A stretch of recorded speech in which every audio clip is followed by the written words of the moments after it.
boa noite a todos. Quem está aqui acompanhando a gente agora, quem vai assistir depois a gravação, no nosso canal lá no YouTube. Vamos começar hoje mais um capítulo do Boa Nova, capítulo 24, a ilusão do discípulo. Mais uma vez, é um capítulo que circunda o momento da crucificação do Cristo. Cada vez mais a gente se aproxima, né, do final do capítulo, cada vez mais a emoção vai ficando mais forte. Luke chegou agora, boa noite. Patrícia, seja bem-vinda novamente, boa noite ao nosso grupinho de estudo. Lembrando a todos vocês que o nosso estudo é construção de todos os corações que aqui estão, construção de todos os pensamentos, não só é fruto do meu estudo, dos meus resumos, mas de todos nós que aqui estamos, tá? Então, a qualquer momento que vocês queiram, pode me parar, pode entrar, abrir o microfone, falar, perguntar, qualquer coisa, tá? Porque a construção é de todos nós, estamos todos na mesma caminhada. Então, vamos lá, começando mais esse capítulo. Bom, de início, eu já digo que o iniciozinho do capítulo narra ali a passagem de Lucas, lá no Evangelho de Lucas, capítulo 19, versículo 28. E está no Evangelho de Mateus, no Evangelho de Marcos e no Evangelho de João, que fala sobre o quê? Sobre a entrada do Messias em Jerusalém. Vamos ver isso aí. Humberto de Campos começa assim, ó. Jesus havia chegado a Jerusalém sob uma chuva de flores. De tarde, após a consagração popular, caminhavam Tiago e Judas, lado a lado, por uma estrada antiga, marginada de oliveiras, que conduzia às casinhas alegres de Betânia. Era uma cidade mais ou menos 3 quilômetros de distância de Jerusalém. Foi lá que eles ficaram, né? Eles entraram em Jerusalém, em toda essa passagem aqui que eu falei, no Evangelho de Lucas, capítulo 19, versículo 28 a 40. Mas eles ficaram em Betânia, foi lá que eles ficaram. Judas Iscariote, e aí estava Judas caminhando com João, e a gente vai ver um diálogo aqui muito grande entre os dois. Judas Iscariotes deixava transparecer no semblante íntima inquietação, enquanto no olhar sereno do filho de Zebedeu fulgurava a luz suave e branda que consola o coração das almas crentes. Humberto de Campos já traz aqui para a gente um panorama das disposições ali muito diferentes, né, entre um e outro discípulo. Enquanto um trazia no seu coração uma inquietação, o outro, né, coração já uma alma crente, né, temente já aos ensinamentos do Cristo, entendendo um pouco mais, compreendendo um pouco mais os ensinamentos que Jesus já tinha passado até ali, trazia, né, uma luz suave e branda no seu coração, característica daqueles que já conseguiram alcançar um certo entendimento dos ensinamentos do Mestre e trazem, né, mesmo vivendo no mundo que a gente vive, conseguem trazer a brandura e a calma nos seus corações. Joana de Ângeles vai chamar um espírito que já alcançou essa plenitude de um espírito psicologicamente já equilibrado, né? A gente vai chegar lá. Tiago, exclamou Judas, entre ansioso e atormentado. Não acha que o mestre é demasiado simples e bom para quebrar o jugo tirânico que pesa sobre Israel, abolindo a escravidão que oprime o povo eleito de Deus? Olha a colocação que Judas já faz ali para Tiago, né? Não acha que o mestre é demasiadamente simples e bom. Mas poderias admitir no mestre as disposições destruidoras de um guerreiro do mundo? Interpelou Tiago para ele, né? Que isso, Tiago? Não conhece o mestre? Você acha que ele poderia representar um guerreiro no mundo? Interessante. Eu já falei aqui, né, que nos estudos do Evangelho, há várias, né, camadas, Haroldo fala muito isso de interpretação. Então, não dá para você ler um texto do Evangelho e tirar uma única interpretação dali, né? Os judeus mesmo, nos estudos deles, eles têm lá interpretações variadas, né, de várias profundidades, enfim. E nessa passagem aqui do Evangelho de Lucas que eu falei, que narra a entrada de Jesus no templo, é aquela passagem que todos conhecem, que ele vai e pede para buscar um jumentinho, para ele entrar na cidade num jumentinho. Tanto é que nas gravuras que tem, a entrada dele, ele está no jumentinho.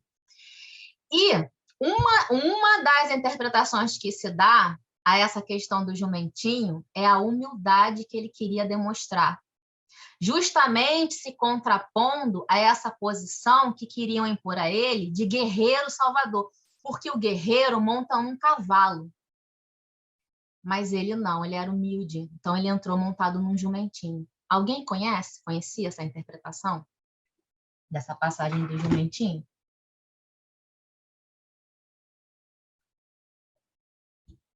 Não, né? Mas é muito interessante. Depois eu procuro algum texto que fale mais para trazer para a gente. Não tanto assim. Judas começa ali a dar uma ponderada, porque Tiago já começa chamando a atenção séria dele. Ó, não tanto assim. Contudo, tenho a impressão de que o Messias não considera as oportunidades. Ainda hoje, tive a atenção reclamada por doutores da lei que me fizeram sentir a inutilidade das pregações evangélicas, sempre levadas a efeito entre as pessoas mais ignorantes e desclassificadas. Ora, as reivindicações do nosso povo exigem um condutor enérgico e altivo. Olha o que Judas está relatando aqui no diálogo dele, né? Que os doutores da lei, né, já tinham ali tentado conversar com ele, já sentiram nele ali uma facilidade de entrega, né, de se entregar, e tentaram falar para ele, olha, sem a gente, seu Messias aí não vai conseguir, não. Mas o que vocês acham que vocês vão conseguir com essas pessoas ignorantes e desclassificadas, né? Vocês precisam de alguém com mais energia. E aí, Tiago, né, ali na sua tranquilidade, falou para ele, Judas, Israel sempre teve orientadores revolucionários. O Messias, porém, vem efetuar a verdadeira revolução, edificando o seu reino sobre os corações e as almas. Ou seja, os reis, né, os conquistadores, que sempre conquistaram na força, na guerra, na luta, os revolucionários fizeram sim, de fato, isso, mas o Messias não é desses, né? O nosso mestre não é. Ele não vem edificar isso, ele vem edificar o seu reino nos corações e nas almas. Olha como Tiago já havia, né, percebido esse ensinamento de Jesus. E olha como Judas ainda não, né? Tiago está falando o que para ele? Está falando, o Judas, o mestre cansa de falar, a edificação dele não é com os poderosos. A edificação dele não é na matéria, é no coração, né? O reino dele não é desse mundo.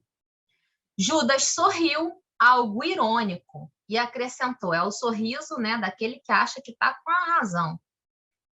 Mas poderemos esperar renovações sem conseguirmos o interesse e a atenção dos homens poderosos? E aí? A renovação sem se envolver com o poder e com a política? É de lá que vai vir a transformação? Hoje eu já fiz até um desabafo no meu Instagram essa questão aí. É de lá que vem a renovação? É através dos poderosos, de quem está lá no topo? Será que quem quer, quem busca o poder, em algum momento pensa em quem está lá embaixo? Né? E a gente que está aqui embaixo, às vezes, gastando uma energia gigantesca para discutir se um lado ou outro está certo, se um lado ou outro é menor ou maior, né? Ou mais correto ou mais de bem. Enfim, vamos lá, prosseguir. E aí Tiago fala, e quem haverá mais poderoso do que Deus, de quem o mestre é o enviado divino? Você quer que o nosso mestre se junte aos poderosos do mundo, achando que eles é que vão ajudar o nosso mestre a construir o seu reino, que, segundo o seu pensamento, é um reino de matéria, de interesses, né? Porque se você se junta aos poderosos, você quer o interesse de ter o poder. Mas não é essa a construção que o mestre veio trazer para a gente. O mestre veio trazer a construção nos nossos corações. E não há poder maior a que ele se vincule do que o nosso Deus. Carlinha, entra aí. Carlinha, boa noite, meu amor. Boa noite, amigos. Boa noite. E Judas começou a ficar ali, né, um tanto que ansioso, um tanto quanto com raiva, né, ali, ó, mordeu os lábios. Pensando, né, eu fico pensando nas cenas que o Humberto de Campos narra, né, mordeu os lábios pensando, e agora? Não concordo com os princípios de nação e creio que o evangelho somente poderá vencer com o amparo dos prepostos de César ou das autoridades administrativas de Jerusalém que nos governam o destino. E nação é a pessoa que se mantém inerte, a ausência de ação, né? Então, olha só, esse negócio aí de fala mansa, de nhanhanhã, de vamos ser bonzinhos, bem-aventurados os pobres e humildes, não acredito nisso, não. Eu acredito que a gente tem que ser firme, que a gente tem, sim, que se vincular aos prepostos de César, autoridade administrativa, e para conseguir construir alguma coisa. Senão a nossa sociedade não vai andar, a gente não vai ser liberto, nada disso. É isso que Judas está falando, né? É igual a gente escuta às vezes. Quem não toma partido não constrói a nossa sociedade, né? Quem não toma um lugar não constrói a nossa sociedade. Está pensando nessa construção, né? Não na construção verdadeira. Acompanhando o mestre nas suas pregações em Cesareia, em Sebaste, em Corazim, em Betsaida, Judas falando ainda, tá? Quando das suas ausências de Cafarnaum, ou seja, acompanhando, quando o mestre saía de Cafarnaum e ia fazer as suas pregações, eu acompanhava ele. E jamais o vi interessado em conquistar a atenção dos homens mais altamente colocados na vida. É sempre com os doentes, com as mulheres abandonadas, com as viúvas, com as crianças sem teto, é sempre com esses. É certo que seus lábios divinos sempre brotaram a verdade e o amor por toda parte, mas só observei leprosos e cegos, pobres e ignorantes, abeirando-se da nossa fonte. Aí Tiago vem mais uma vez, né? Jesus, porém, já nos esclareceu. Falou Tiago com brandura, que o seu reino, e ele insiste, não é deste mundo. Imprimindo aos olhos inquietos um fulgor estranho, o discípulo impaciente revidou com energia. Fala, Lu, pode falar.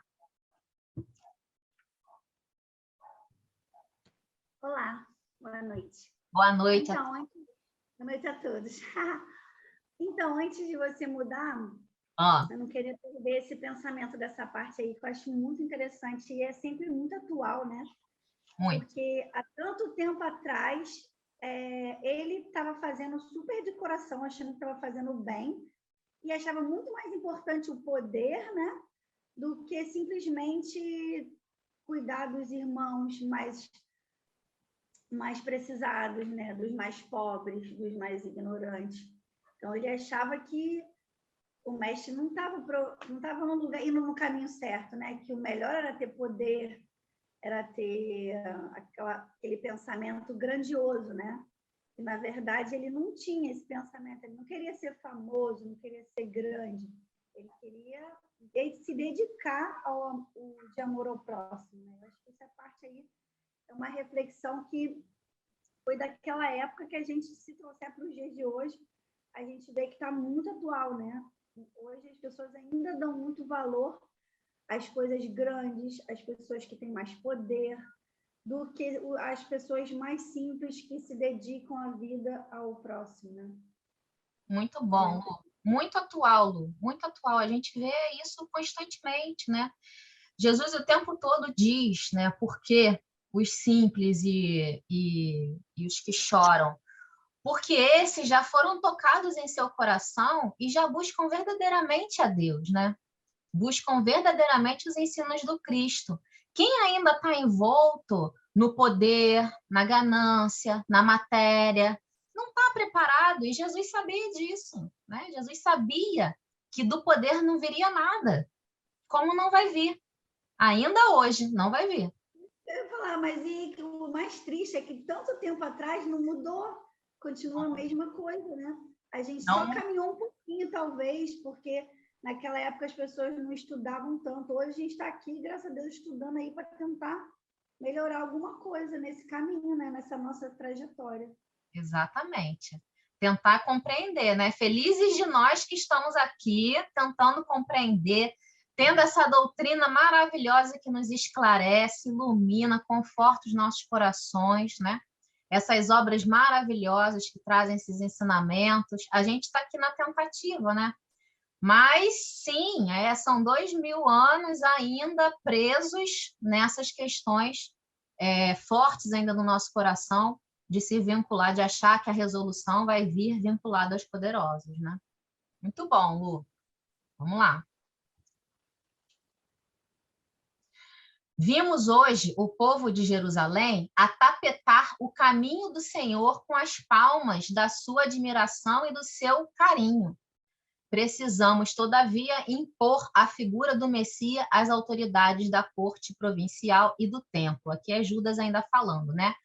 Já expondo ali para Tiago o que motivava o coração dele no feito que ele cometeu, de modo a aproveitarmos esse surto de simpatia. Notei que Jesus recebia as homenagens populares sem partilhar do entusiasmo febril de quantos o cercavam. Olha, ele percebe, né, que Jesus, aquilo ali não mexia com Jesus, né? Aquele povo, inclusive, ele falou para os discípulos, não se impressionem com a nossa aparente entrada vitoriosa. Ele sabia que não era, né? Ele sabia o que viria a acontecer, ele sabia que aqueles ali que estavam recebendo ele, né, daquela forma, poucos dias depois estariam lá pedindo a crucificação. Então ele fala, eu notei que Jesus não recebia ali, né, o entusiasmo febril de quantos os cercavam, razão porque necessitamos multiplicar os esforços em lugar dele. Ou seja, se ele não desperta para esse poder que ele tem com o povo, a gente precisa tomar o lugar dele, né? Ele não está entendendo a posição dele, Judas falando de Jesus. A fim de que a nossa posição de superioridade, olha isso, Jesus o tempo inteiro dizendo, né, inclusive quando eles falavam quem é o mais importante, Jesus falava para ele, aquele que quiser ser o mais importante, que se faça o mais humilde. Então, a fim de que a nossa posição de superioridade seja reconhecida em tempo oportuno. E aí Tiago vem, né? Recordo-me, entretanto, de que o mestre nos asseverou certa vez que o maior na comunidade será sempre aquele que se fizer o menor de todos. Tá? Então, Tiago está trazendo a lembrança dele aqui. Olha como Tiago está conectado, né, nos ensinamentos do Cristo.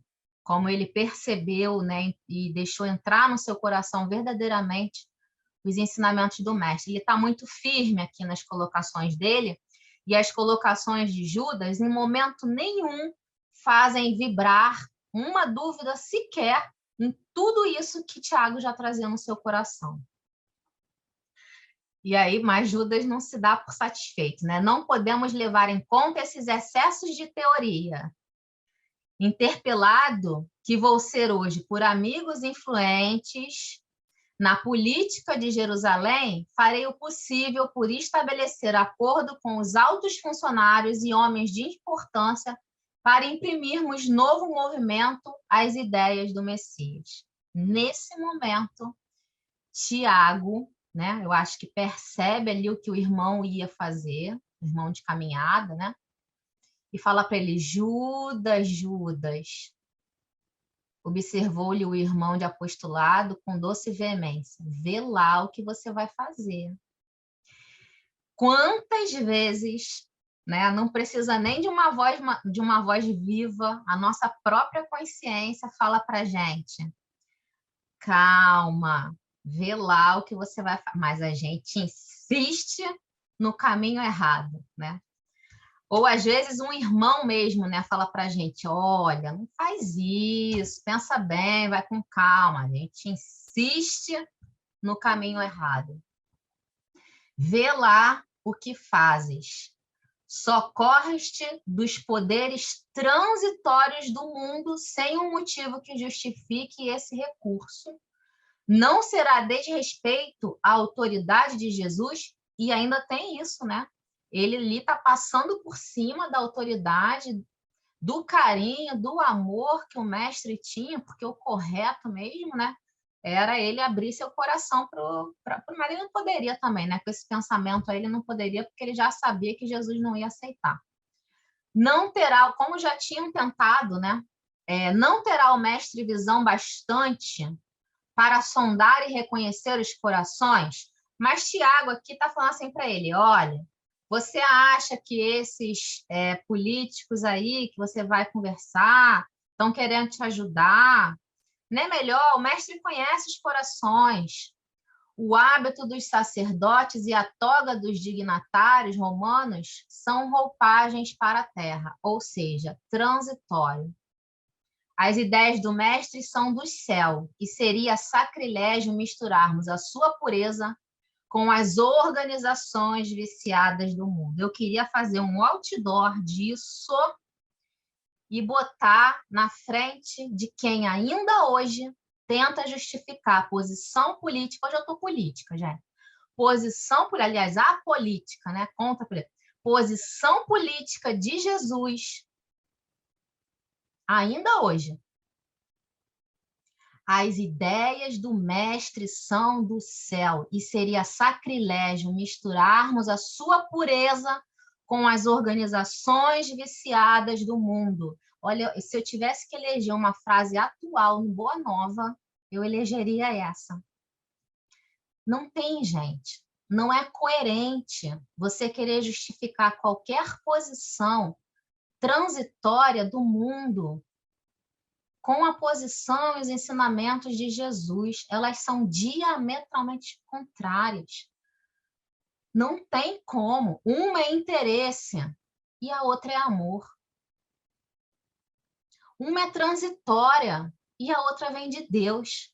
Porque o evangelho de Jesus, que Jesus trouxe para a gente, não é só o evangelho de Jesus. É o evangelho do universo, da casa de nosso Pai. A gente já está estudando, né, para começar a fazer o estudo de Paulo e Estevão, e eu vi de um palestrante uma colocação muito, mas muito legal em relação a isso, do Evangelho Universal de Deus, em relação, quem conhece a história, quem não conhece, vem fazer Paulo e Estevão com a gente, quando a gente terminar Boa Nova. Mas quem conhece a história do livro, né? Até o Aldo Montelevis, que ontem fez a nossa palestra do Encontro do Recanto, do livro.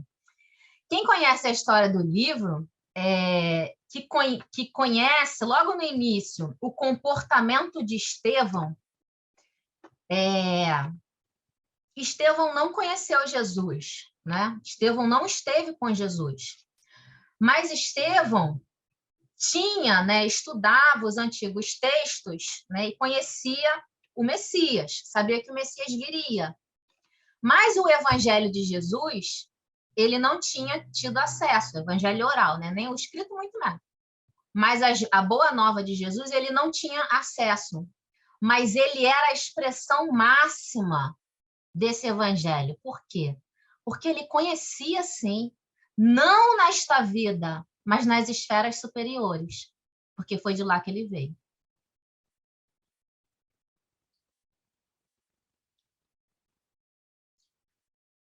Além de tudo, não podemos ser mais sábios nem mais amorosos do que Jesus, e ele sabe o melhor caminho e a melhor oportunidade para a conversão dos homens. As conquistas do mundo são cheias de ciladas para o espírito, e entre elas é possível que nos transformemos em órgão de escândalo para a verdade que o mestre representa. Ou seja, né? Se você busca as conquistas do mundo e tenta trazer isso para o Evangelho de Jesus, você não vai conseguir. Ou você vai construir uma grande cilada. Para quem te segue, né? Para você principalmente. Aí Judas silenciou aflito. Ficou ali o coração dele batendo forte. E aí já era tarde, né? Os raios de sol batiam nas nuvens distantes, enquanto os dois discípulos tomavam rumos diferentes. Eu coloquei essa imagem aqui, né? A gente vai levar isso para o final do nosso estudo, a gente vai pensar sobre isso. Mas esse tomavam rumos diferentes, né? Que pode ser tomavam estradas diferentes, como tomavam decisões diferentes em suas vidas. Já absorvendo os ensinamentos de Jesus, conseguia não errar o alvo, não sair da estrada, continuar ali firme nos propósitos, nos ensinamentos, fiel a Deus, né, ao mestre e a Deus. E o outro não conseguiu ainda. Tomou outro caminho, a estrada tortuosa, a estrada da prolongação do sofrimento, a estrada da necessidade de muitos e muitos e muitos ensinamentos e vivências ainda para compreender o que um já tinha alcançado. É aquela situação do pai que tem 2 filhos, cria os 2 da mesma forma, dá os mesmos instrumentos, a mesma condição de vida. Aceita caminhar desde sempre pelo caminho reto, faz as boas escolhas e alcança com mais rapidez a sua felicidade. Ou o outro ainda, relutante, né? Em deixar-se humilhar, relutante em expurgar do seu coração as vaidades, perde-se no caminho da materialidade, dos vícios, né? Eu não estou falando de vício, drogadição, não. São outros tantos vícios que a gente até compra excessiva é vício. Se deixa levar por tantos vícios. E nós, por diversas vezes na nossa caminhada, temos essa estrada que se divide. Ora a gente aceita o bom caminho, ora a gente erra o caminho, porque a gente ainda está oscilando. Fala, Arthur! É só a gente sempre se perguntar que senhor estou servindo? Caramba, Arthur, muito bom. Que senhor? E quais são esses senhores, Arthur? Os senhores do mundo ou os senhores do céu, né? Ou Deus ou os prazeres da vida. A sua vontade aqui na Terra ainda. Muito bom. Está estudando Evangelho segundo o Espiritismo? É com você.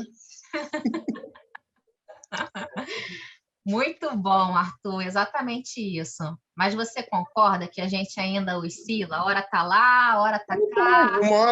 Uma hora vai para um senhor, outra vai para o outro. Mas porque perguntar o que Jesus faria no meu lugar já é mais complicado, né? Mas se você se perguntar que senhor estou servindo, para tudo. Você estava falando aí, estava desabafando, coisa, né? Tem pessoas que buscam poder, por quê? Qual o senhor que ela está servindo? E se você ajuda, você está procurando esse senhor também. Muito bom. Você sabe que você me fez lembrar hoje uma conversa que eu tive com um amigo, e aí, assim, é uma decisão, né, que eu estou pensando ainda em tomar, e aí, conversando com ele, eu falei assim, bom, para eu poder analisar isso, né, se a decisão vai para um lado ou vai para o outro, eu tento vasculhar no meu coração o que me motiva a essa decisão. Será que é vaidade? Será que é orgulho? Né?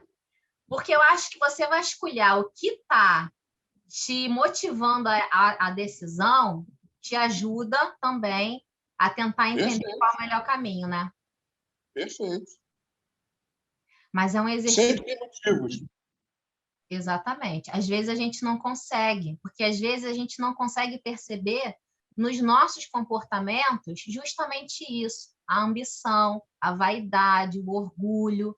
A gente tem dificuldade ainda de perceber nos nossos comportamentos essas motivações, mas se a gente faz a proposta de analisar, a gente já está num caminho bom andado, viu?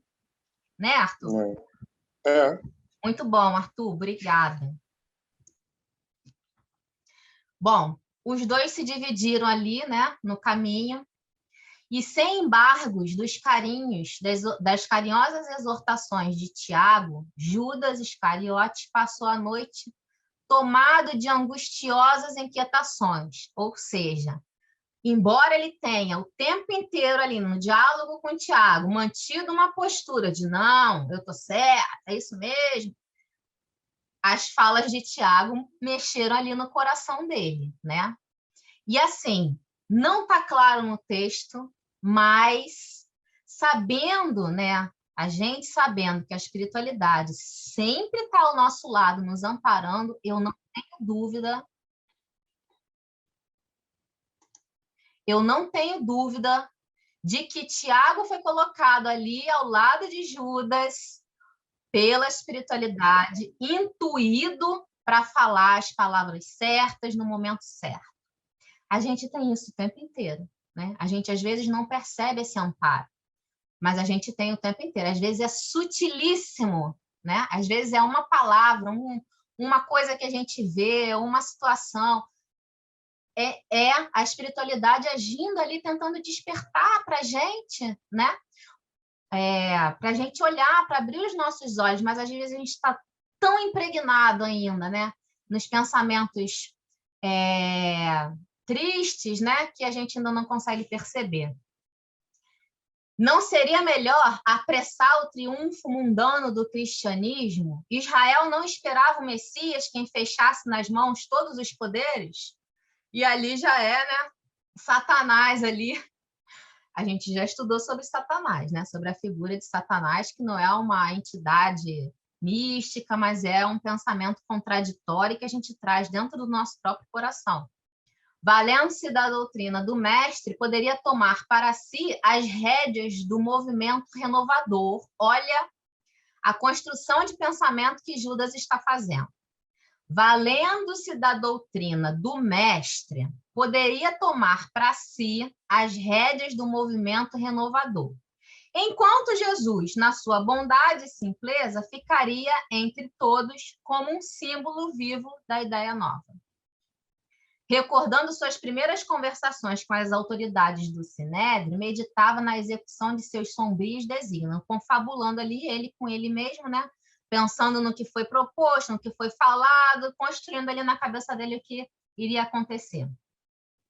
A madrugada o encontrou decidido na embriaguez de seus sonhos ilusórios, ou seja, as trevas no seu coração venceu os seus pensamentos. A espiritualidade intuindo Tiago, com seu próprio amor, com seu próprio conhecimento já do Evangelho do Cristo, não conseguiu tirar dessa alma, desse irmão, esse pensamento materialmente, né, errado. E entregaria o mestre aos homens do poder em troca de sua nomeação oficial para dirigir as atividades dos companheiros. Teria autoridade e privilégio político. Satisfaria as suas ambições, aparentemente justas, com o fim de organizar a vitória cristã no seio de seu povo. Ou seja, me filiei aos poderosos, falei para eles que vou entregar o mestre, eles me prometeram poder, quando eu tomar posse desse poder, eu vou lá, liberto o mestre, e ele vai ter a glória de seguir com seus ensinamentos, mas agora com o meu respaldo do poder que eu vou ter. Depois de atingir o alto cargo com que contava, libertaria Jesus e lhe dirigiria os dons espirituais. Olha, gente, que irmãozinho, né? e lhes dirigiria os dons espirituais. Ou seja, ele ia falar para Jesus o que fazer e o que não fazer com os dons espirituais dele. Esse você cura, esse você não cura. De modo a utilizá-los para a conversão de seus amigos e protetores prestigiosos. O mestre, a seu ver, era demasiadamente humilde e generoso para vencer sozinho por entre a maldade e a violência. Tadinho do mestre, né? Muito ingênuo. Muito ingênuo para vencer. Eu que sou esperto. Ao desabrochar a alvorada, o discípulo imprevidente demandou o centro da cidade. E após horas, esperou horas para ser recebido. Não é tão influente assim, né? Era recebido pelo Sinédrio, onde lhe foram hipotecadas as mais relevantes promessas. Promessas foram feitas. Eu fiz alguma anotação aqui. Ah, tá. Essa passagem está no Evangelho de Lucas também, né? E está nos outros evangelistas também, que é a traição de Jesus. Depois eu vou achar aqui para falar. Deixa eu ver se eu coloquei aqui. Conspiração para matar Jesus. Está lá no Evangelho de Lucas, de Mateus, de Marcos. Tá assim, ó, vou ler só esse aqui que é pequenininho, ó. E sucedeu que, concluindo todo este discurso... Ah, não, peraí. Aqui. Reunindo-se os sumos sacerdotes e os anciãos do povo, deliberaram que prenderiam ardilosamente a Jesus e o matariam.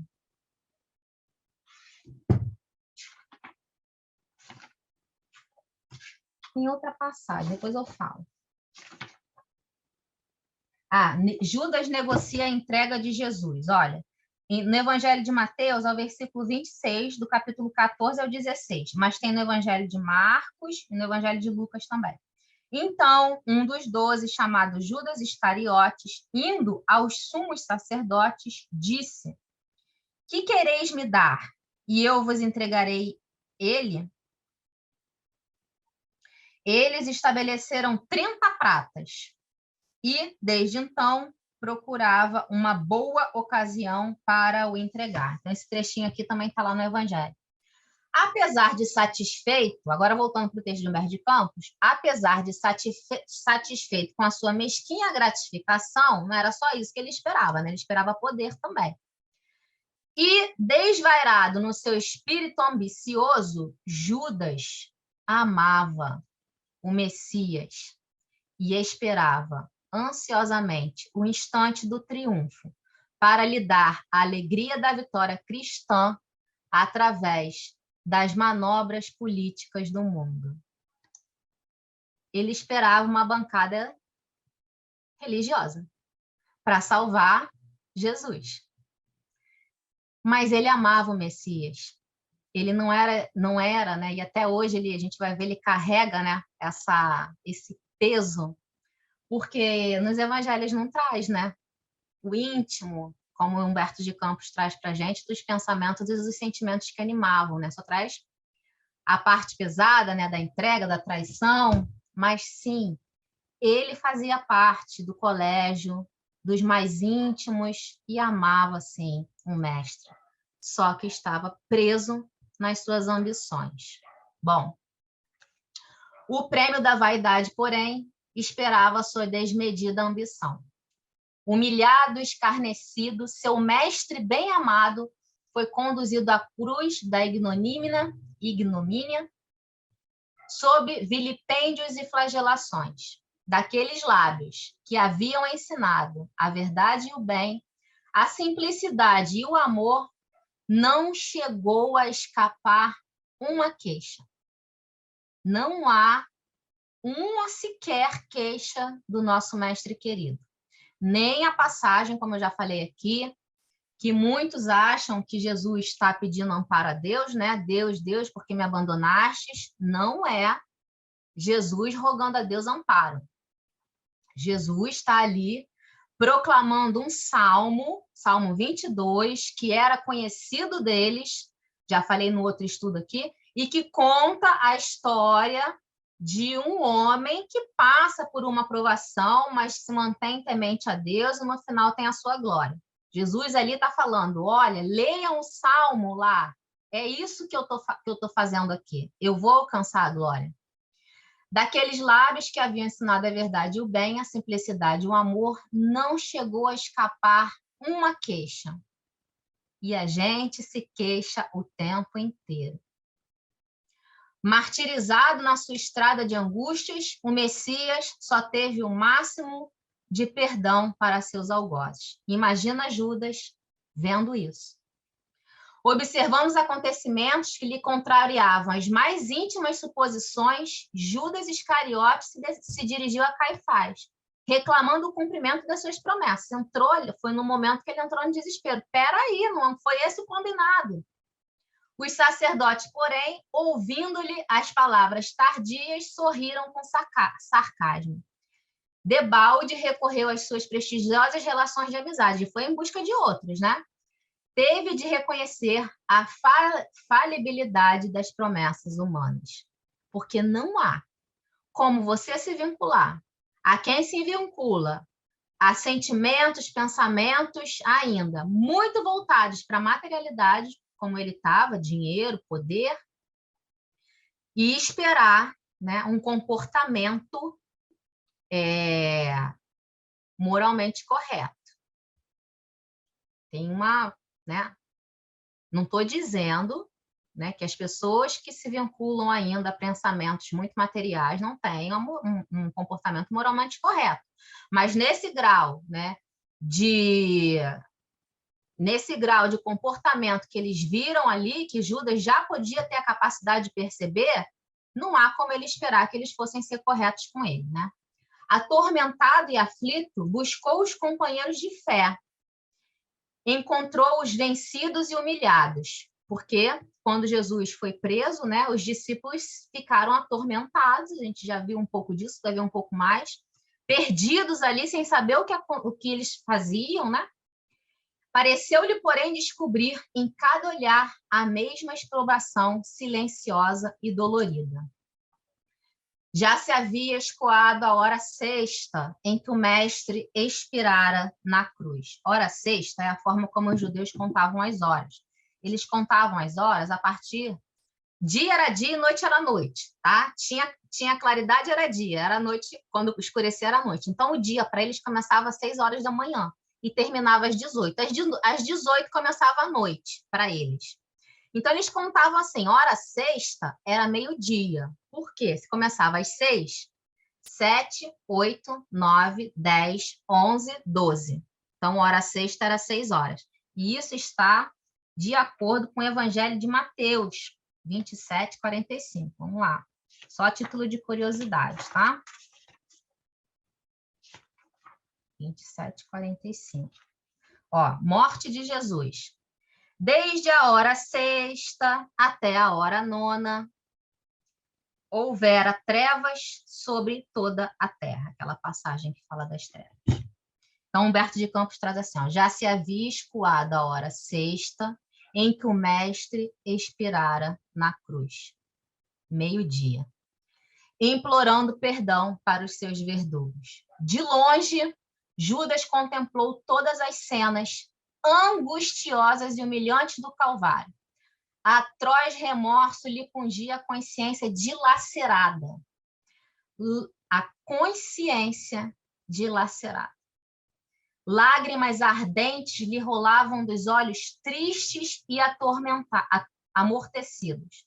Malgrado a sua vaidade que o perdera, malgrado a vaidade que o perdera, ele amava intensamente o Messias. Em breves instantes, o céu da cidade impiedosa se cobriu de nuvens escuras e borrascosas. É o que está lá também nessa passagem que eu li aqui. Mais para frente vai falar sobre as nuvens que cobriram o céu, os trovões. O mau discípulo com um oceano de dor na consciência. Isso aqui é muito bom, porque quem ainda traz no coração, né, ou no pensamento, a ideia de que Jesus é que nos julga, ou qualquer outra, né? Não é. O nosso julgamento, quando a gente se depara, quando abre, amplia a nossa consciência, o nosso julgamento é feito pela nossa própria consciência. E não há, dizem, né? Não há dor maior do que esse momento de você se deparar com a sua própria consciência te julgando. Esse é o nosso julgamento verdadeiro. Ó, as duas levantaram a mão na mesma hora. Vou seguir a sequência que está aqui. Fala, Carlinha. Não, eu acabei de lembrar, na mesa mediúnica, né? Como a gente vê isso, como isso acontece, né? Quando o espírito se dá conta de todos os equívocos que cometeu, como é que a dor é enorme, né? Que você falando isso da consciência, eu me lembrei dos espíritos que muitas vezes a gente atende em mesa mediúnica. Muito bom, muito bem lembrado. Depois eu vou falar uma coisa minha também. Fala, Lu. Então, eu ia falar dos encarnados ainda, né? Das pessoas daqui, mas a Carlinha lembrou bem que realmente aqui temos esse problema e do outro lado. Mas é que o que eu ia falar é que ainda hoje, né? Eu vejo isso acontece às vezes com a gente, se a gente não vigiar, mas é muito firme ainda em nós a dificuldade do auto-perdão. Às vezes você consegue até perdoar uma outra pessoa, uma outra situação, agora se perdoar é muito difícil, é uma tarefa assim bem que tem que ser exercitada. Então, nessa parte aí, nessa passagem, é uma prova viva disso, porque Jesus perdoou e ele mesmo que não se perdoou. Então, assim, talvez se ele tivesse tido um pouco mais de amor com ele mesmo, talvez não tivesse, né, sido da forma que foi. Então, assim, hoje a gente tem que trazendo para a nossa vida, a gente está aqui num mundo de provas, em que a gente pode errar, está errando, pode não, a gente erra beça, mas assim, que a gente possa também exercitar o auto-perdão, que eu acho super importante a gente exercitar esse auto-perdão, né? Porque, lógico, se melhorando a cada dia, mas se perdoando também, né? E aí a Carlinha lembrou bem que se a gente não se perdoar aqui, ou se não perdoar, qualquer que seja, a gente vai chegar lá do outro lado e vai ficar atormentado igual. O tormento que a gente está aqui, do outro lado, é igual ao que a gente realmente vê lá na mesa. Lu, muito bom. Você e a Carlinha complementaram muito bem. Eu vou rapidamente, desculpa para quem já ouviu essa história 1 milhão de vezes, mas eu vou dar o meu testemunho sobre isso, né? Eu sei que tem gente aqui que já ouviu, já está cansado de ouvir, mas eu vou dar o meu testemunho. Quem me conhece, né, sabe? Eu era ateia, eu não acreditava em Deus, né? Nesta vida, tá? Não acreditava em Deus. Estou aqui hoje estudando sobre o Evangelho de Jesus, não acreditava em Deus. Quando a doutrina espírita apareceu na minha vida, parecia que tinha uma luz ali, né? Mas não foi um processo imediato, porque eu sempre fui muito questionadora, muito. Então, o Livro dos Espíritos veio para minha mão, eu li, achei aquilo maravilhoso, mas não aceitei de pronto, né? Fui buscar, né? Entender, eu não vejo espírito, que negócio é esse? Quando veio para minha mão, né, o livro As Vidas do Chico, eu senti ainda em vida, e hoje eu agradeço por isso, o peso da dor moral. Doía fisicamente no meu peito. Eu chorava a cada capítulo. E era a dor da minha consciência de ter passado 20 anos, 24 anos da minha vida, nesta vida, negando, né, a existência de nosso Pai. E aí eu tive que passar por esse processo que a Lu falou, o processo do auto-perdão. Mas a espiritualidade é tão maravilhosa que logo em seguida veio para minha mão justamente esse texto, auto-perdão. Você precisa se perdoar, você precisa seguir a sua caminhada e entender o seu processo. E aí eu tive que exercitar esse auto-perdão, porque se eu não tivesse exercitado, não tivesse conseguido, eu não estava aqui hoje, né? Hoje, eu digo falando, né? Estudando com vocês essa doutrina maravilhosa, ensinamento de Jesus. mas nesta vida eu tive a bênção de sentir um pouco do que é esse despertar da consciência, esse peso moral, esse auto-perdão, e hoje esse amor divino, né, do nosso mestre, que nos traz, por exemplo, uma obra maravilhosa dessa, e esse momento maravilhoso a gente está aqui conversando. Mas vamos seguir. Senão daqui a pouco eu estou chorando. Em breves instantes, o céu da cidade impiedosa se cobriu de nuvens escuras e borrascosas. O mau discípulo, com um oceano de dor na consciência, peregrinou em derredor do casario maldito, acalentando o propósito de desertar do mundo numa suprema traição aos compromissos mais sagrados da vida. Ou seja, a dor era tão grande, alguém caiu. A dor era tão grande que ele começou a ter ideias suicidas, né? É o momento que a dor dói tanto no coração, a gente não tem, né, ideia. E aí ele começou a ter as ideias suicidas e cometeu o ato. Antes, porém, de executar seus planos tenebrosos, junto à figueira sinistra, ouvia a voz amargurada do seu tremendo remorso. Relâmpagos terríveis rasgavam o firmamento. Trovões violentos pareciam lançar sobre a terra criminosa a maldição do céu vilipendiado e esquecido. Mas sobre todas as vozes confusas da natureza, né? Ele ouvindo ali as vozes da natureza, ouvindo a sua consciência, ouvindo o seu coração, o discípulo infeliz escutava a voz do mestre, consoladora e inesquecível, penetrando-lhe os refolhos mais íntimos da alma, ou seja, era o seu inconsciente submergindo ao seu consciente, trazendo a fala de Jesus, que ele precisava ter trazido no coração, mas não tinha conseguido. Eu sou o caminho, a verdade e a vida. Ninguém pode ir ao Pai, senão por mim. Se ele tivesse trazido esses ensinamentos no seu coração, não teria, né, sucumbido da forma que sucumbiu, sofrendo do jeito que sofreu. Deixa eu ver que horas são, porque eu trouxe um outro textinho. Peraí. Dá tempo. 15 minutos ainda. Vamos lá. Aqui a gente termina esse emocionante capítulo de Judas. Alguém quer colocar alguma coisa? Eu vou fazer pergunta e vou trazer mais um texto. Pequeno. Alguém quer colocar? Tem algumas coisas aqui no bate-papo. Deixa eu ver.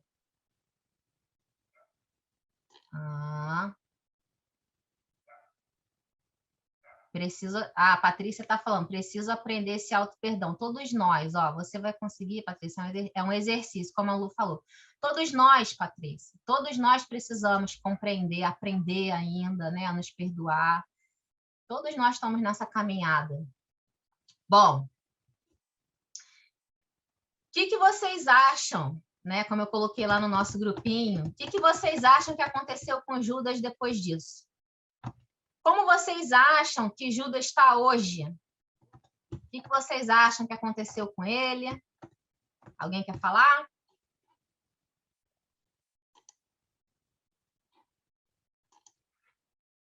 Até aqui, nesse capítulo, nós vimos um discípulo querido do mestre, que amava profundamente o seu mestre,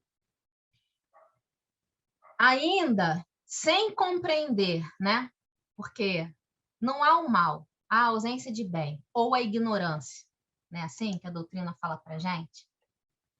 A Juliette está falando, Jesus o amparou. Tem toda a razão, Juliette. Jesus o amparou, ainda assim, né? A gente sabe, a gente até falou sobre isso na passagem de Madalena, né? Vai ao túmulo e encontra Jesus, aí Jesus fala com ela, não me toques, e tem aquele poema de Maria Dolores, né? Que conta pra gente que Jesus foi lá resgatar um amigo que estava em profundo sofrimento, e era Judas, né? Tem a música que eu vou colocar no final, que fala sobre Maria.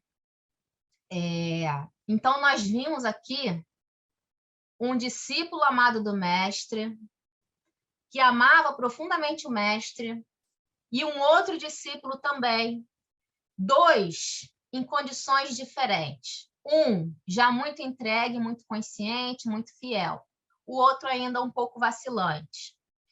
Que, em razão dessa invigilância, desse vacilo, se entregou ao caminho errado, sofreu já ainda em vida as consequências desse ato. Tão grande foi a sua dor que ele não aguentou e cometeu suicídio. Porém, há outro texto, também de Humberto de Campos, que traz para a gente a belíssima trajetória de redenção desse espírito. Crônicas de Além-Túmulo, de Humberto de Campos, Judas Iscariote. Eu não trouxe o texto inteiro, porque o texto é muito grande, eu destaquei alguns trechos. Vou colocar o texto inteiro lá no nosso grupinho, para que vocês leiam depois. Patrícia não está no nosso grupo, né? Depois, ô Lu, põe a Patrícia lá no nosso grupo, para ela poder ter acesso. Bom, Humberto de Campos, né, andando ali por Jerusalém, né, encontra com Judas nas margens caladas do Jordão, não longe, talvez, do lugar sagrado, onde o precursor batizou Jesus Cristo, aqui ele está falando de João Batista, né? Divisei um homem sentado sobre uma pedra. De sua expressão fisionômica irradiava-se uma simpatia cativante. Sabe quem é esse? Murmurou alguém aos meus ouvidos. Humberto de Campos estava ali. Ele diz no início do texto que ele visitava a região para captar as impressões, né? Porque a espiritualidade fala para a gente que os locais, né, elas fixam, elas plasmam no seu ambiente as impressões de acontecimentos de vibração muito forte, né? E os espíritos que têm a capacidade de andar por esses locais e perceber essas vibrações, eles conseguem rever esses acontecimentos que impregnavam aquele local. Então, era isso que o Humberto de Campos estava fazendo ali, passeando ali, captando as impressões, né? Viajando ali no tempo, desencarnado, tá? Em espírito. E encontra com Judas, em espírito. E aí um espírito buzina ali no ouvido de Humberto de Campos, aquele ali é Judas, vai lá falar com ele. E aí ele fala, Judas? Aí ele se impressiona, né? Sim. Os espíritos apreciam, às vezes, não obstante o progresso que já alcançaram, volver atrás, visitando os sítios onde se engrandeceram ou prevaricaram, sentindo-se momentaneamente transportados aos tempos idos. Então, mergulham o pensamento no passado, regressando ao presente, dispostos ao heroísmo necessário do futuro. Era isso que Judas estava ali, revisitando aquele local, né, vendo tudo que se passava. Judas costuma vir à Terra, não está mais na Terra. Judas costuma vir à Terra nos dias em que se comemora a paixão de Nosso Senhor, meditando nos seus atos de antanho, né? Nos seus atos passados. Aí Humberto de Campos, isso era o espírito explicando para Humberto de Campos o que Judas estava fazendo ali. Agora é o pensamento de Humberto de Campos. Aquela figura de homem magnetizava-me. Eu não estou ainda livre da curiosidade do repórter, mas entre as minhas maldades de pecador e a perfeição de Judas, olha o que ele enxergou em Judas. A perfeição de Judas existia um abismo. O meu atrevimento, porém, e a santa humildade do seu coração, de Judas, ligaram-se para que eu o atravessasse procurando ouvi-lo. Mesmo percebendo a grandeza daquele espírito que ali estava e sabendo, tendo a consciência, né, da sua humilde imperfeição ainda, ele teve coragem, foi lá e foi conversar com Judas. O senhor é, de fato, o ex-filho de Iscariotes? Perguntei. Sim, sou Judas, respondeu aquele homem triste, enxugando uma lágrima nas dobras de sua longa túnica.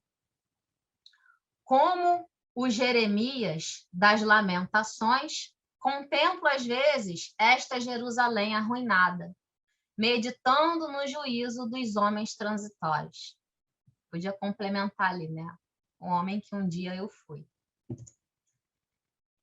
É verdade tudo quanto reza o Novo Testamento com respeito à sua personalidade na tragédia da condenação de Jesus. Ó, Humberto de Campos, repórter, ali perguntando para Judas. É corajoso, né?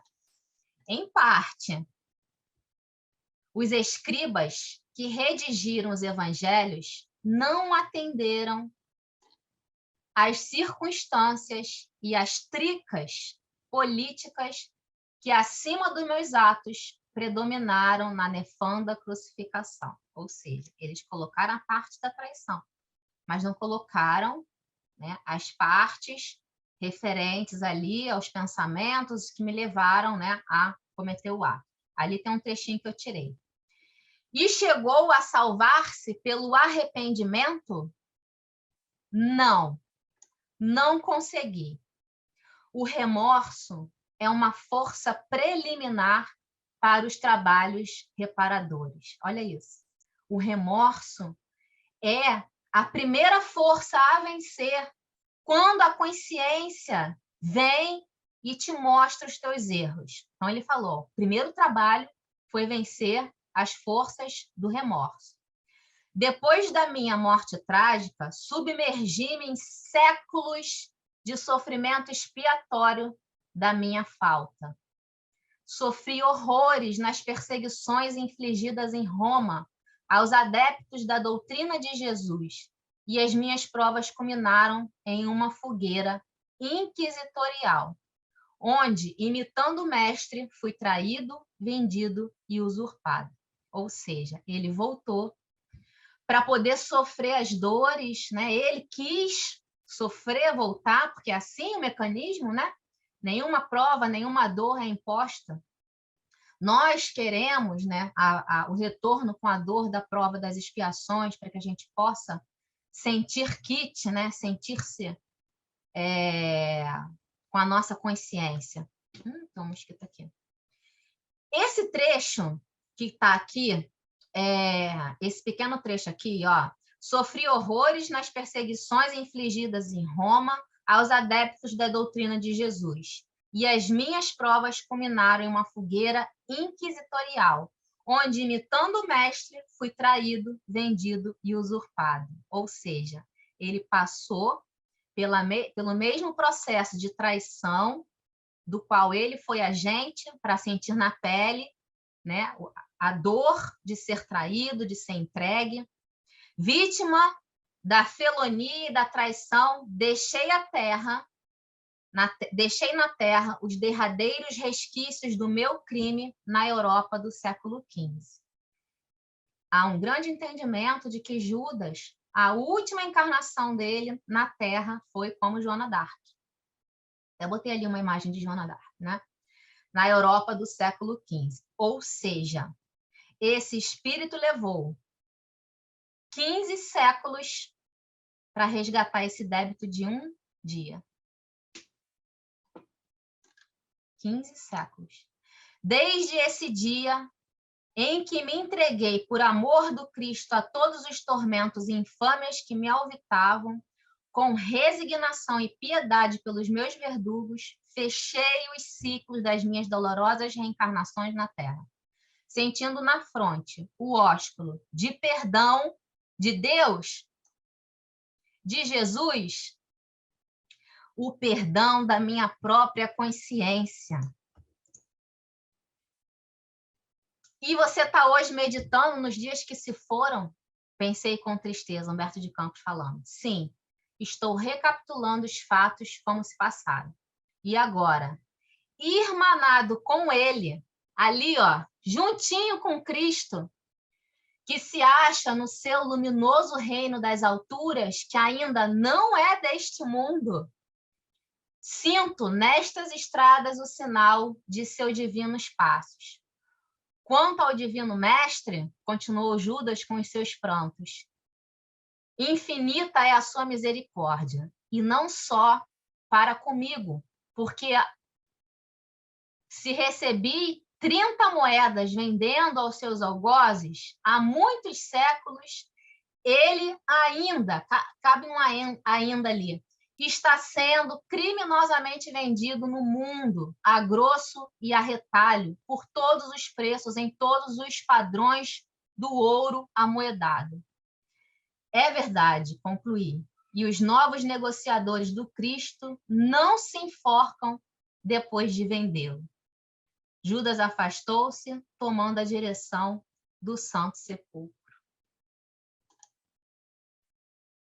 É ou não é emocionante, gente? A gente vê a trajetória, né? Joana d'Arc, é isso aí, Lu, ou Carlinha. A gente vê a trajetória de um espírito que errou, mas que sentiu o peso da sua consciência e a necessidade de resgatar e conseguiu, né? Por isso que os discípulos não são espíritos elevados, porque se fossem espíritos prontos já, a gente não estaria aqui hoje se enxergando nessa caminhada de Judas e percebendo que sim, a gente pode errar, mas a gente também tem o perdão, né, e o amor da nossa própria consciência e, sobretudo, o amor sempre presente de Jesus e de nosso Pai, dizendo para a gente: filho, o quanto você errar, eu estou aqui, você vai conseguir. Se fossem espíritos perfeitos, a gente não se enxergaria e não se sentiria tão capaz quanto, né, verificando, olhando essas trajetórias maravilhosas desses espíritos que antecederam a nossa caminhada.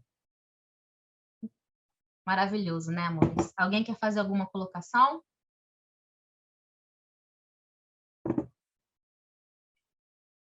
Ninguém? Carlinha, Lu, Arthur, Elza. Emocionante é beça. Bom, né? Porque a gente reflete, né? Graças a Deus a gente tem essa oportunidade de refletir. E a gente vê o quanto a gente ainda tem para aprender, né? E o amor, eu acho que ajuda a gente a essa questão, igual a Patrícia estava perguntando lá no chat, o amor já é um caminho para a gente se auto-perdoar, para a gente reconhecer no nosso próximo, mais próximo, que quem precisa de ajuda, quem precisa de perdão, que não somos só nós, que a gente possa perdoar os erros alheios, né? Porque às vezes, igual em todas as situações, seja na nossa família, no nosso trabalho, seja na política, é muito fácil a gente olhar para o outro e ver só os erros e querer julgar, né? O julgamento, igual você colocou hoje lá no chat, depois eu vou ver com a Patrícia, ela quer entrar no grupo. Igual você colocou, é muito mais fácil a gente, logo de primeira mão, o primeiro pensamento que vem, se a gente não vigiar, é o julgamento, né? Então, que a gente possa se vigiar e colocar o amor em primeiro lugar de tudo, seja o amor para o nosso próximo, seja o amor para nós mesmos. Então, respondendo o que a Patrícia perguntou lá no chat, acho que o amor, que a gente possa exercitar o amor, que é já um primeiro caminho para a gente conseguir se perdoar e perdoar o próximo. Muito bom. Assim, eu tenho um pouco de dificuldade de conseguir enxergar, né? Porque assim, Judas já estava irmanado com Jesus, né?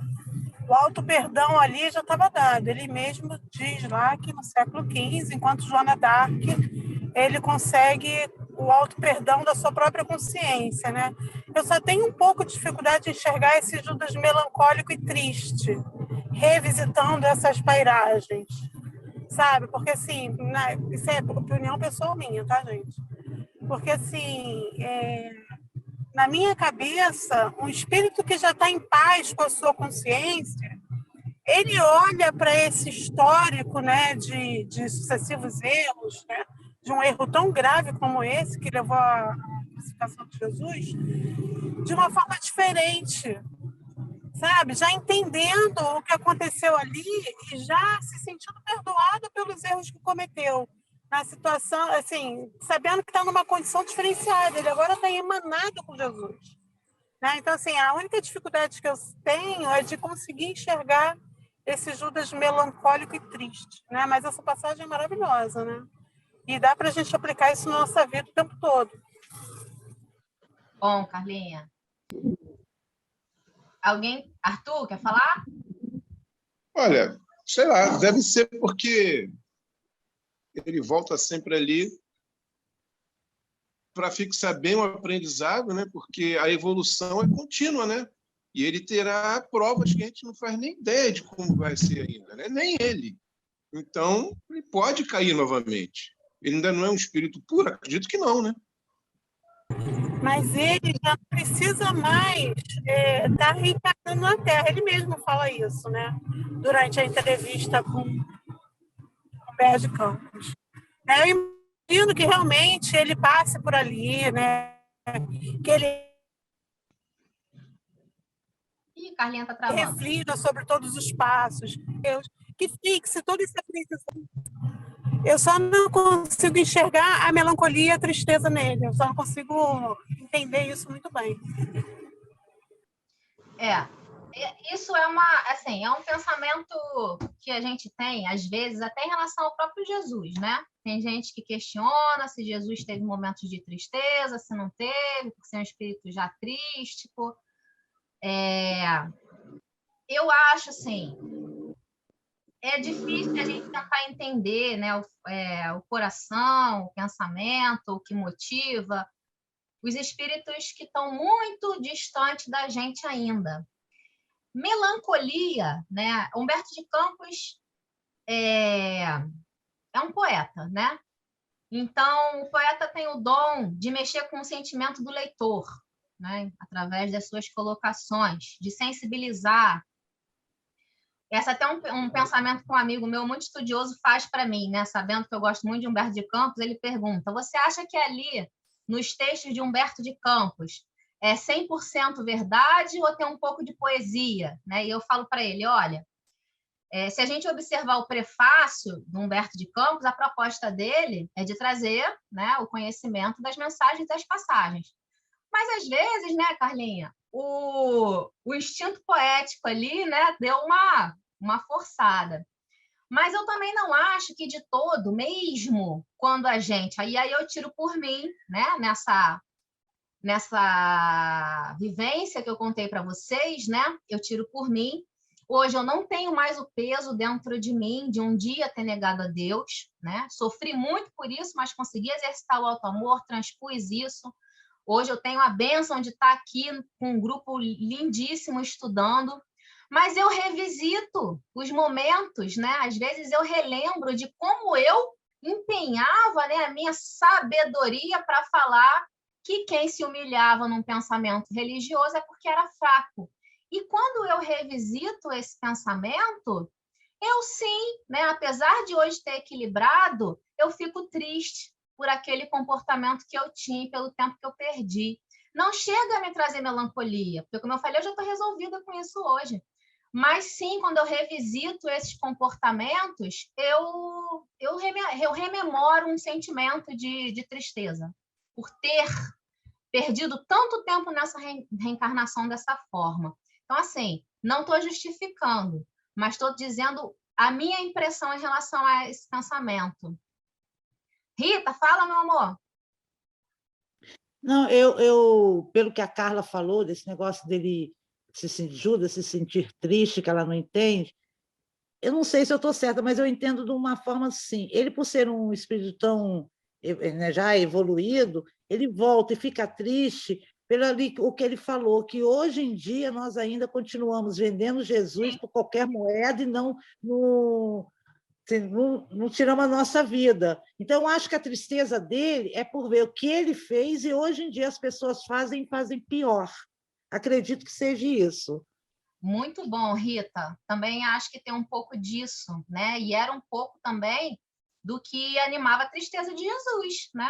Jesus é um espírito equilibrado psicologicamente, não tem mais tristeza. Não a tristeza como a gente entende, mas a tristeza de ver, né, ali o seu povo tutelado, né, os habitantes aqui do seu planetinha, do qual ele é governador, ainda recalcitrante na matéria, no erro, no sofrimento.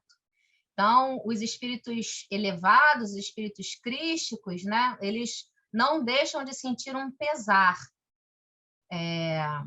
Então, assim, tudo é válido. Mas o que a gente tem que levar desse estudo de hoje é isso, é ver na caminhada lindíssima, né, de Judas, a nossa caminhada. Cada um com os seus motivos, com as suas dores, com as suas necessidades de auto-perdão, de autoconhecimento, de entender um Cristo amoroso que não nos abandona mesmo quando a gente trai ele, e a gente trai ainda ele várias vezes, né? Mas ele não nos abandona. Enxergar nessa trajetória somos nós ali, cada um coração que aqui está. E Judas está pau a pau com Jesus lá, ó, juntinho. E a gente também vai estar. A Patrícia colocou, somos um pouco de Judas, muito de Judas. Muito. Com Jesus, com nossos amigos, com nossos irmãos, com a gente, né? Quando a gente se trai, estamos na mesma evolução. Amores, obrigada mais uma vez por essa oportunidade maravilhosa de estar aqui com vocês, estudando, pensando, refletindo, captando essas vibrações, que cada um nos seus lares possa ser iluminado pelo nosso mestre querido, coraçãozinho de vocês fique leve nessa noite, reflexivo mais leve, pensando no mestre querido, tá? Um grande beijo para todos. E hoje eu vou pedir para uma pessoa fazer a nossa prece. Lu, você faz para gente? Semana passada a Carlinha fez, hoje você faz? Eu ia me oferecer, mas já que você falou, assim... Que beleza! Então vamos orar.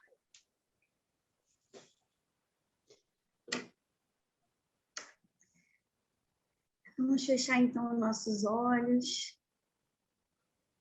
refletindo, então, sobre essa passagem linda, que tocou o coração de todos, que nos toca a toda vez que ouvimos. Que possamos pedir auxílio aos amigos espirituais, pedir o amparo de Jesus, nosso mestre, que tanto nos ensinou. Pedir a Deus, nosso Pai, que depois de tanto ensinamento, que possamos sair desse estudo melhor do que chegamos, que possamos refletir um pouquinho sobre cada coisa que ouvimos, sobre como podemos colocar em prática esses ensinamentos, como podemos praticar o amor ao nosso próximo, como podemos praticar o amor a nós mesmos, como podemos praticar o perdão, como podemos evitar de julgar o nosso próximo, julgar a nós mesmos, julgar nossos irmãos, a sociedade, os políticos, que possamos colocar amor em cada pensamento, vigiando e orando sempre que a dificuldade chegar.